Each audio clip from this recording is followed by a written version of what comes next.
Morning student, welcome to my YouTube channel talent education point online classes. मैं जितेंद्र सिंह आपका इस YouTube channel पे स्वागत करता हूँ। ईश्वर से प्रार्थना करता हूँ कि आप सब अपने घरों में स्वस्थ एवं सुरक्षित होंगे। इन्हीं सभी शुभकामनाओं के साथ शुरू करते हैं आज की हमारी कक्षा का टॉपिक, जो कि नेशनल जीके के ऊपर आधारित है। इस पीरियड में हम नेशनल जीके से रिलेटेड कुछ क्वेश्चंस डिस्कस करने वाले हैं। So let's start the topic without wasting time.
ठीक है, ये क्वेश्चन कुछ है, इनको एक्सप्लेन करते हैं, फिर इनको मिटाएंगे, आगे क्वेश्चन कवर करेंगे।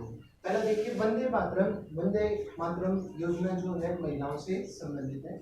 ये योजना महिलाओं के कल्याण के लिए स्थापित की गई है। अब आप इसी क्वेश्चन को अगर आप ध्यान से देखें, वंदे मातरम योजना के बारे में है आपका, जो महिलाओं से रिलेटेड है, लेकिन वंदे मातरम शब्द को कहाँ से लिखा गया है, लिया गया है जो हमारा राष्ट्रीय गीत है, जो हमारा राष्ट्रीय गीत है, जिसकी संरचना आप इस क्वेश्चन में देखिए, नीचे लिखा हुआ वंदे मातरम राष्ट्रीय गीत की रचना जो है बंकिम चंद्र चट्टोपाध्याय ने की है। किसने की है? बंकिम चंद्र चट्टोपाध्याय ने। लेकिन जो हमारा राष्ट्रीय गान है, राष्ट्रीय गान की रचना, राष्ट्रीय गान की रचना जो है बंकिम चंद्र चट्टोपाध्याय ने नहीं की, बल्कि राष्ट्रीय गान की रचना किसने की है? रविंद्रनाथ टैगोर ने। किसने की है भाई? रविंद्रनाथ टैगोर ने। रविंद्रनाथ टैगोर ने राष्ट्रीय गान की रचना की है, और की रचना की है, और इसको गाने की जो अवधि होती है वो 52 सेकंड की होती है। यानी कि राष्ट्रीय गान को गाया जाता है कितने समय में? 52 सेकंड में। 52 सेकंड में राष्ट्रीय गान को गाया जाता है। तो इन तीन क्वेश्चंस को आप कवर कर सकते हो। एक तो वंदे मातरम योजना जो महिलाओं से संबंधित है, वंदे मातरम जो गीत है, राष्ट्रीय गीत हमारा, उसको बंकिम चंद्र चट्टोपाध्याय ने लिखा था, रचना की थी। राष्ट्रीय गान जो है वो रविंद्रनाथ टैगोर के द्वारा स्थापित था, जिसको गाने के लिए 52 सेकंड का समय लगता है। ठीक है, अगला है हमारा, भारत के छत्तीसगढ़ में पहला सूक्ष्म वन बनाया जा रहा है, जो कि प्रख्यात है पूरे भारत में। केवल एक राज्य जो छत्तीसगढ़ है उसमें स्थापित किया जा रहा है। मुंबई शहर की जनसंख्या जो है वो सबसे अधिक है। देखिए, मुंबई से रिलेटेड बहुत से क्वेश्चन आते हैं, क्योंकि भारत की 2 राजधानियां हैं, आपको ये पता होना चाहिए, एक इकोनॉमिकल और एक पॉलिटिकल। जो इकोनॉमिकल राजधानी है, आर्थिक राजधानी है, वो भारत की मुंबई है, और जो राजनीतिक राजधानी है वो दिल्ली है। दिल्ली से पहले भारत की राजधानी जो थी वो कोलकाता थी, या कलकत्ता थी। शुरू में भारत की राजधानी कलकत्ता थी। इसके अलावा भारत का नाम जो है वो हिंदुस्तान है। क्या नाम है? हिंदुस्तान। ये हिंदुस्तान नाम देने वाले जो थे मुगल थे। मुगलों ने भारत को हिंदुस्तान का नाम दिया था। ठीक है, तो यहाँ पे आप बता सकते हो कि भारत में सबसे ज्यादा जो जनसंख्या है वो मुंबई शहर में पाई जाती है, जिसको सपनों का नगर बोला जाता है, क्योंकि वहाँ पे फिल्म इंडस्ट्री के नेता अभिनेता हैं, तो हर व्यक्ति के सपनों का शहर बोला जाता है। नेक्स्ट है आपका, संविधान सभा की प्रारूप समिति का अध्यक्ष जो है डॉक्टर बी.आर. अम्बेडकर है। ये बहुत महत्वपूर्ण क्वेश्चन है आपका। Doctor B R. अम्बेडकर ने संविधान का प्रारूप तैयार किया था। उन्होंने हर वर्ग को समान मानते हुए संविधान की रचना की। तो आप बता सकते हो कि संविधान सभा की जो प्रारूप समिति के अध्यक्ष जो थे डॉक्टर बी.आर. अम्बेडकर थे। अगला है, भारत में रबर केरल राज्य में पैदा करता है 90%। जो सबसे ज्यादा जो रबड़ है वो केरल में उत्पादित होता है। केरल की बहुत से क्वेश्चन आपके मसालों का राज्य जो है वो केरल को बोला जाता है, ठीक है। इसके अलावा जो केरल राज्य है वो शिक्षा में सबसे उत्कृष्ट है, ठीक है। इसके अलावा पक्की सड़कों का घनत्व जो है वो केरल में अधिक पाया जाता है, ठीक है। केरल में पक्की सड़कों का घनत्व अधिक पाया जाता है और रबर जो है वो केरल में सबसे ज्यादा उत्पादित होता है। तो इन क्वेश्चनों को एक क्वेश्चन से अगर आप देखें तो कई क्वेश्चन कवर अप होते चले जाते। अगला देखिए, भारत में दिल्ली में सबसे ज्यादा ऐतिहासिक स्मारक है, ये आपका बहुत इंपॉर्टेंट है। Historical places are last just found in India is Delhi, in Delhi city. Delhi जो दिल्ली है, दिल्ली है आपकी राजधानी, उसमें ऐतिहासिक स्मारक जो है वो सबसे ज्यादा पाए जाते हैं, ठीक है। लाल किला हुआ, आपका कुतुब मीनार हुआ, ठीक है, और जामा मस्जिद हुई और अन्य चीजें जो है वो आपकी जो है दिल्ली में पाए जाते हैं। और दिल्ली से रिलेटेड बहुत से क्वेश्चन है, मैंने आपको बता दिया कि दिल्ली जो है महत्वपूर्ण है राजधानी के तौर पे, लेकिन इससे पहले कलकत्ता थी। इतिहास में भी दिल्ली का बहुत महत्वपूर्ण स्थान है। किरण बेदी जो थी वो पहली आईपीएस महिला थी। आपके लिए स्पेशल पीरियड बनाऊंगा मैं, उसमें जितनी भी पोस्ट हैं हमारी, जैसे आईएएस आईपीएस, उनकी फुल फॉर्म्स के लिए, ताकि आपको समझने में दिक्कत न हो। जैसे आईपीएस है इंडियन पुलिस सर्विसेज, आईएएस है इंडियन एडमिनिस्ट्रेटिव सर्विसेज। तो महिला में जो पहली पुलिस अधिकारी थी आईपीएस इंडियन पुलिस सर्विसेज में, उनका नाम किरण बेदी था। वंदे मातरम राष्ट्रीय गीत है, ये मैंने आपको पहले ही बता दिया, जिसकी रचना बंकिम चंद्र चट्टोपाध्याय ने की है। भारत की करेंसी के नोट जो है वो नासिक में छपते हैं। जो इंडियन करेंसीज के नोट्स हैं आरबीआई परमिट करता है जिसको, वो नासिक महाराष्ट्र से प्रकाशित होती है। महात्मा गांधी की मृत्यु जो है 30 जनवरी 1948 में हुई थी नथुराम गौडसे के द्वारा, और शहीद दिवस जो है वो मनाया जाता है। जैसे भारत की अगर बात की जाए तो 30 जनवरी को, और हरियाणा की अगर बात की जाए तो 23 सितंबर को राव तुलाराम की मृत्यु के अवसर पे अशोक में जो शहीद दिवस है वो मनाया जाता। तो ये आपके कुछ क्वेश्चंस हैं जिनको आप कवर कर सकते हैं। आगे चलते हैं।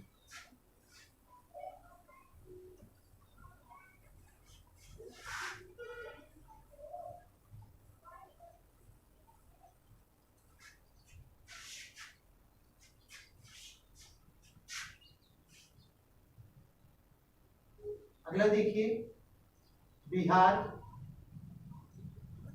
का हजारीबाग कोयले के लिए प्रसिद्ध है। बिहार का जो हजारीबाग है वो कोयले के लिए प्रसिद्ध है।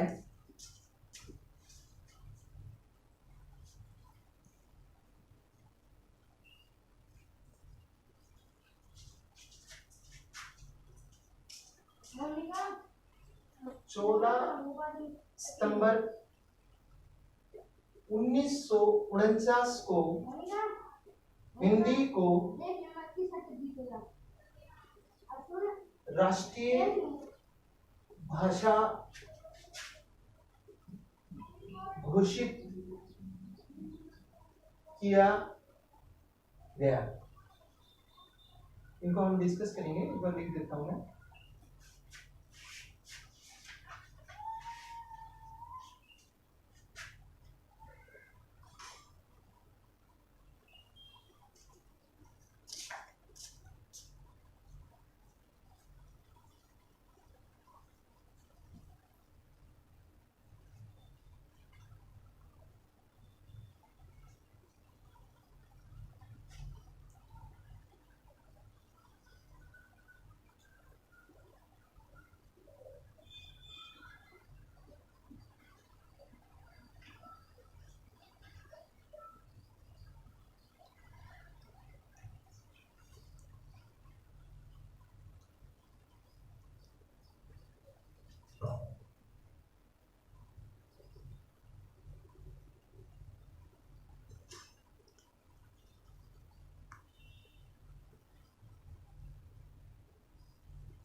भाखड़ा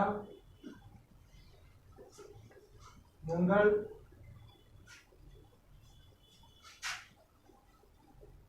भाखड़ा नंगल बांध सतलुज नदी पर है।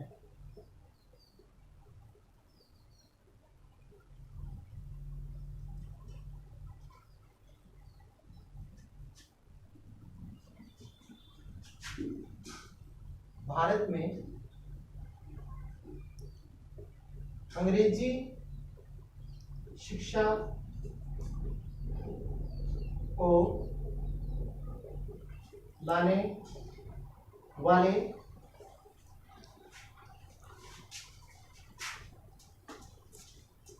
लॉर्ड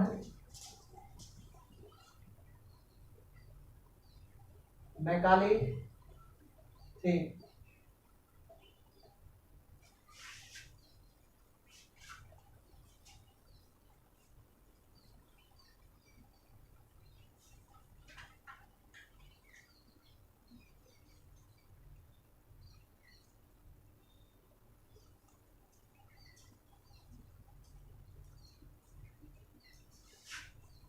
भारत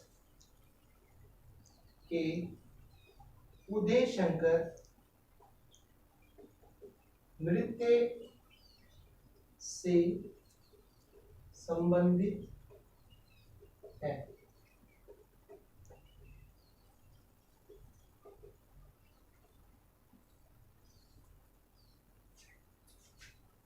करवती लक्षद्वीप की राजधानी है।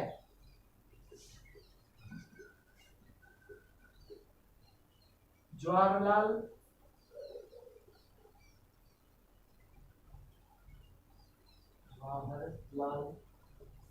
नेहरू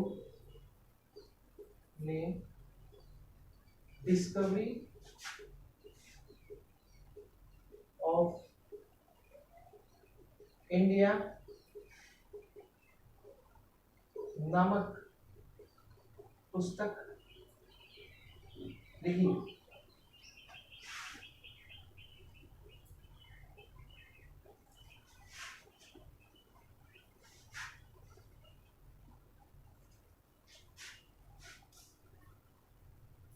रविंद्रनाथ टैगोर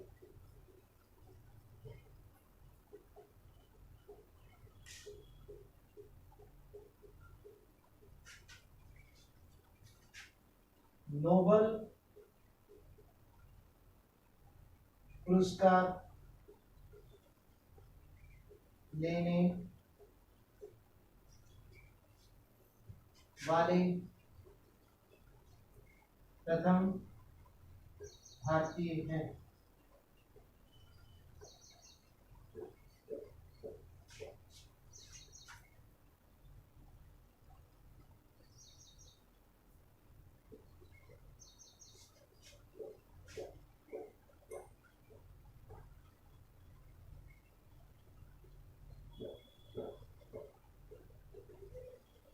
भारतीय सेना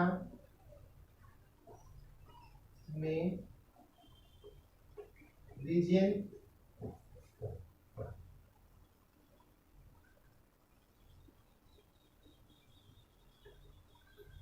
नामक टेंट है।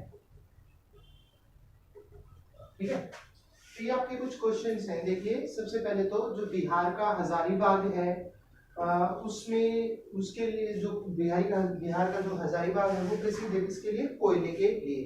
इसके अलावा एक क्वेश्चन और है बिहार के बारे में, अगर आप ध्यान दें कि सड़क का सबसे बड़ा पुल, सड़क का सबसे बड़ा पुल जो है वो बिहार में स्थित है।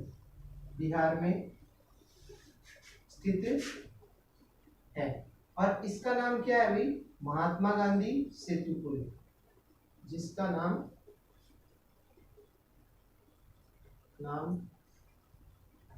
महात्मा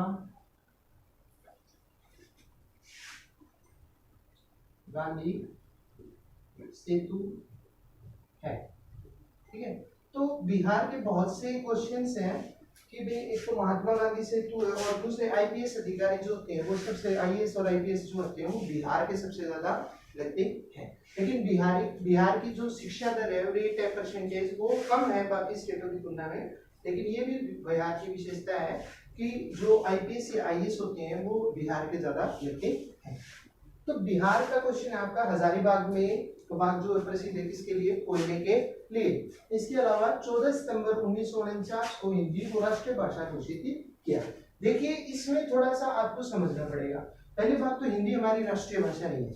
राष्ट्रीय भाषा का क्या मतलब है, हिंदी को केवल ऑफिशियल जो कार्यालय संबंधी ऑफिशियल वर्क्स हैं उनके लिए केवल हिंदी को राष्ट्रीय भाषा घोषित किया गया था। आप देखिए पूर्ण रूप से सभी राज्यों में जो बोली जाए उसको आप राष्ट्रीय भाषा बोल सकते हो, लेकिन ऑफिशियल कार्यों के लिए जो था केवल उसके लिए हिंदी भाषा को राष्ट्रीय भाषा घोषित किया गया 1949 में 14 सितंबर को, जिसके उपलक्ष्य में हिंदी दिवस मनाया जाता है 14 सितंबर को। अभी आएगा अगले महीने में 14 सितंबर को। भारत में भागड़ा नांगल बांध जो है वो सतलुज नदी पे बनाया गया है। इसके अलावा भारत में इंग्लिश को लाने वाले लॉर्ड मैकाले, देखिए प्रॉब्लम क्या थी कि जब अंग्रेजों का शासन था उस समय पे जो इंडियन क्लर्क होते थे अंग्रेजी कार्यालयों में उनको इंग्लैंड से लाना पड़ता था, जिनके लिए उनके वेतन का रहने पीने का और लाने का खर्चा जो है ब्रिटिश सरकार के सामने बहुत ज्यादा होता था। तो ब्रिटिश सरकार में एक अधिकारी था जिसका नाम लॉर्ड मैकेले था।